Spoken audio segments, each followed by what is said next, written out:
틱나탄의 사랑이란 무엇인가? 진실한 사랑에는 자존심이 설 자리가 없습니다. 여러분들이 고통받고 있다면 그럴 때마다 고통을 준 사람에게 가서 도움을 구해야 합니다. 그것이 진정한 사랑입니다. 자존심 때문에 고통을 준 사람과 분리되어 거리를 두어선 안 됩니다.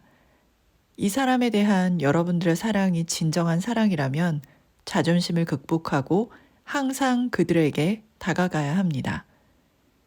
가장 사랑하는 사람에게 가서 나는 괴로워, 제발 도와줘 라고 말하는 것은 매우 단순하지만 실천하기 어렵습니다. 베트남의 한 젊은 커플의 이야기가 나옵니다. 임신한 아내를 두고 전쟁터로 떠났던 남편이 몇 년 후에 집으로 돌아왔는데 어린 아들하고 아내를 반갑게 맞이한 거죠. 그런데 베트남은 전쟁에서 돌아오면 반드시 조상에게 알려야 하는 그런 전통이 있었다고 합니다. 그래서 젊은이의 아내는 조상 제사에 올릴 물건을 사러 시장에 나가는 거죠.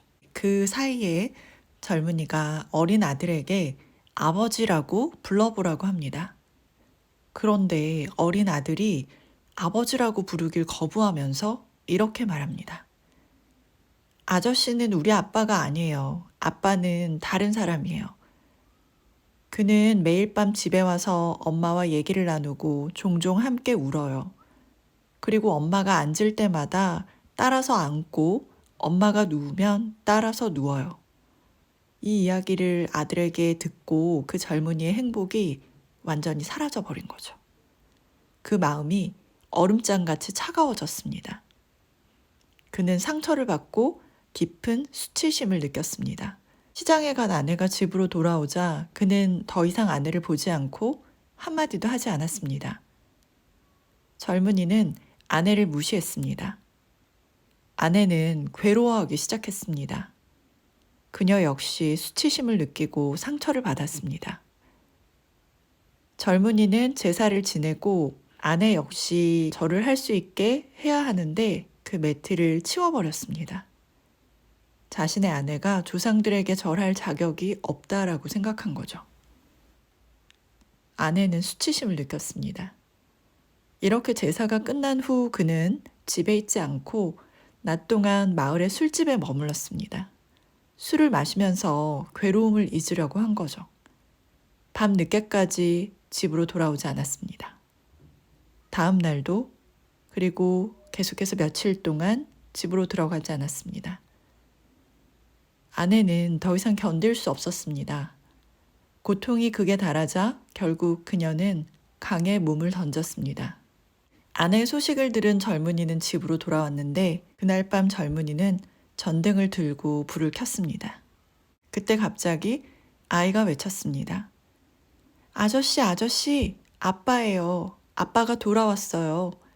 아이는 벽에 비친 아빠의 그림자를 가리키면서 아저씨, 아빠가 매일 밤마다 와요.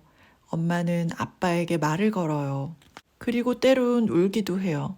엄마가 앉을 때마다 아빠도 따라서 앉아요. 라고 말했습니다. 아내는 집에 너무 오랫동안 혼자 있었고 매일 밤 자기 그림자를 향해서 혼잣말을 하며 눈물을 흘렸고 앉을 때마다 그림자도 따라 앉았던 것입니다. 그제서야 젊은이는 자기 생각이 잘못됐다는 걸 알았습니다. 하지만 때는 너무 늦어버린 거죠. 아내는 이미 이 세상 사람이 아니었습니다. 이 베트남의 젊은 커플 이야기가 나오는데요. 너무나도 어이없는 그런 오해로 서로의 관계가 비참하게 무너지고 급기야는 아내가 세상을 떠나게 되는 그런 상황에까지 오게 된 건데 아들로부터 그 이야기를 들었을 때 왜 그 젊은이는 이 일에 대해서 아내와 상의를 하지 않았던 걸까요? 바로 자존심 때문이라고 말하고 있습니다. 젊은이가 아내에게 매일 밤 집에 온 사람이 누구야? 아이가 나에게 그 남자에 관해서 말했어. 여보, 나 너무 괴로워. 도와줘. 이 사람이 누군지 말해줘.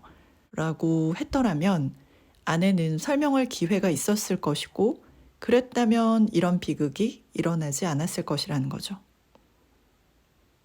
그리고 젊은이의 잘못뿐만이 아니라 아내도 잘못이 있다라고 말합니다. 아내가 남편에게 다가가서 여보, 왜 이제 나를 보지도 않고 말도 하지 않아? 내가 그런 취급을 받을 만큼 끔찍한 짓을 했어? 여보, 나 너무 괴로워. 도와줘. 라고 남편에게 태도가 변한 이유를 물었을 수도 있었습니다. 하지만 그녀는 묻지 않았다는 거죠. 흔히들 관계에 있어서 내 마음을 아프게 하고 상처를 주는 사람은 나에게 있어서 가장 가까운 사람이라고들 하죠.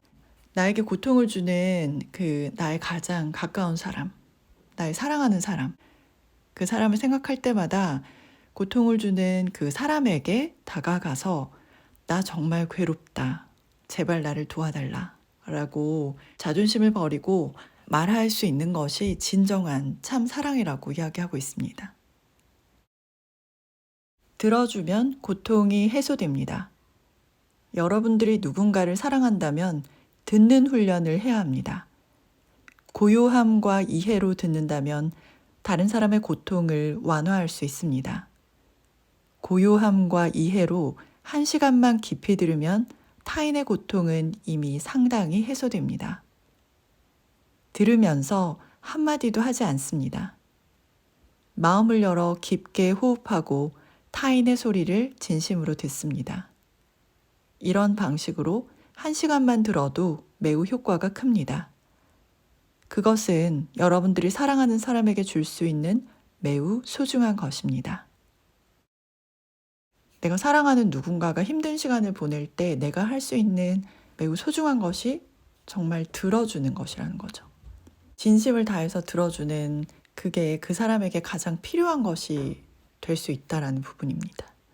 위로하려고 어떤 말을 건네다가 그 마음이 다쳐버리는 경우도 있고, 그래서 고요함과 이해로 그 사람의 이야기를 진심으로 들어주는 그런 것들이 진실한 사랑에서 정말 필요한 부분이다. 사랑을 잘하기 위해선 훈련이 필요합니다. 사랑하는 사람을 잘 이해하지 못하면 제대로 된 사랑을 할 수 없기 때문입니다. 이해는 사랑의 본질입니다. 이해하지 못하면 사랑할 수가 없습니다.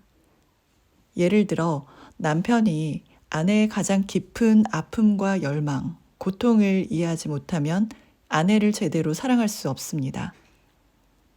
이해가 없으면 사랑은 불가능합니다. 사람을 이해하기 위해선 무엇을 해야 할까요? 시간을 내어 사랑하는 사람을 깊이 들여다보고 세심하게 그곳에 함께 있어야 하고 관찰하고 깊이 들여다보아야 합니다. 진정한 사랑은 자유가 있습니다. 우리가 사랑을 하면 사랑하는 사람에게 자유를 줄 수 있습니다. 사랑하는 사람에게 자유를 줄 수 없다면 그것은 진정한 사랑이 아닙니다. 사랑하는 사람이 안에서든 밖에서든 자유를 느낄 수 있도록 사랑해야 합니다. 우리는 일상에서 몸과 마음이 거의 함께하지 못합니다. 우리의 몸이 저기에 있으면 마음은 다른 곳에 있습니다. 아마 여러분들은 과거에 대한 후회나 미래에 대한 걱정으로 자신을 잃어버렸을 것입니다. 아니면 앞으로의 계획이나 분노, 시기에 사로잡혀 있을 수도 있습니다. 그래서 우리들의 마음이 진정으로 몸과 함께 거기에 있지 못하는 것입니다. 과거는 더 이상 거기에 존재하지 않는다. 미래 역시 아직 여기에 존재하지 않는다. 삶이 가능한 유일한 순간은 바로 지금 이 순간이다. 명상은 몸과 마음을 지금 이 순간으로 되돌리는 것입니다. 그러면 우리는 삶을 놓치지 않습니다. 여러분들은 사랑할 시간이 충분히 있습니까? 우리는 일상에서 사랑할 시간이 조금이라도 있다고 확신합니까? 우리는 너무 바빠서 사랑할 시간이 거의 없습니다. 우리는 아침 식사를 하면서 사랑하는 사람을 보지 않고 다른 일들을 생각하면서 매우 급하게 식사를 합니다.